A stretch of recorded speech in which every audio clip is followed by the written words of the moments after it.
जी, मैं station fire officer Rajkot fire emergency services Moin Sheikh.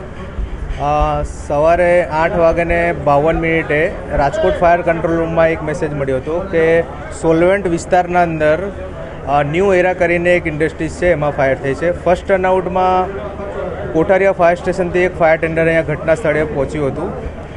અહીંયા આવીને જોયું તો આગ થોડું સ્પ્રેડ થઈ ગઈ હતી, તો માટે બીજા 2 ફાયર ટેન્ડર પણ અહીંયા સપોર્ટિંગમાં બોલાવેલા હતા. Total 3 fire tender Rajkot fire બ્રિગેડના અહીંયા કામે લાગ્યા હતા અને સમથિંગ 1 કલાકની અંદર આગને સંપૂર્ણપણે બુઝાવી દીધેલ છે. એમાં કોઈ પણ પ્રકારની જાનહાનિનો મેસેજ મળેલો નથી. અહીંયા અમારે સમથિંગ 25 ફાયર ફાઇટર અહીંયા અવેલેબલ છે.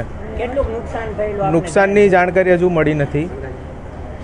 અંદાજે પણ હજુ અમને કોઈ ઓનરે કંઈ કીધું નથી. એ બી એનું પ્રાથમિક કારણ હજુ જાણવા મળેલ નથી.